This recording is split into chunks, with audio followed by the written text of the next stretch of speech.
कभी तुमने सोचा है आयनो कोजी, एल और लाइट तीनों इतना आगे कैसे सोच पाते हैं? वो एक मास्टरमाइंड कैसे है? उनकी मेमोरीज उसके पीछे बहुत बड़ा रोल है। तो उनकी मेमोरीज और हमारी मेमोरीज फ़र्क क्या है? तो वो कुछ ऐसी टेक्निक्स यूज़ करते हैं जो उनकी मेमोरीज को 10 गुना बढ़ा देते हैं। और मैंने उनको एनालाइज करके उन 3 टेक्निक्स का नाम पता लगा चुका है। वो 3 टेक्निक्स है। Space repetition. इस टेक्निक में तुम्हें अपने पढ़ी हुई चीज़ों को बार बार रिकॉल करना पड़ता है। तुमने उसको कब पढ़ा था, एक सर्टेन टाइम के बाद।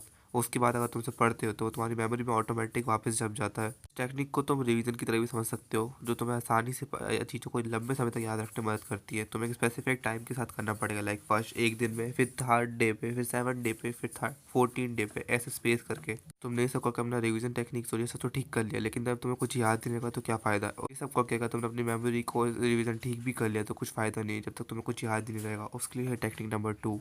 टेक्निक इसमें तुम्हें अपनी इन्फॉर्मेशन को छोटे छोटे चंक्स में बांट के याद करना है। लाइक अगर तुम्हें कोई चैप्टर कंप्लीट करना है तो उसको छोटे छोटे पैरास में बांट लो, फिर लाइन्स में ऐसे करके अपनी इन्फॉर्मेशन को याद करो। इससे तुम उसे लंबे समय तक याद रख पाओगे और जल्दी याद कर सकोगे। जब तुम कुछ याद करते हो तुम्हारा ब्रेन का कॉन्फिडेंस बढ़ता है और तुम उसके बाद और अच्छे से याद करने लगते हो। हार्ड टेक्निक बहुत ज़्यादा काम की है, इसके बिना तुम कुछ नहीं कर सकते हो। मेमोरी कास्टल के अंदर तुम अपने माइंड के अंदर एक मैप बनाते हो जहाँ पे तुम चीज़ों को एसोसिएट करते हो जो तुमने याद करी है। एग्जाम्पल, तुम्हारे घर में जो चीज़ें रखी है तुम्हें उसका मैप अच्छे से पता है, तुम उसी के अंदर अपने डायग्राम्स और ये सबको एक्स्ट्रा ऐड करो।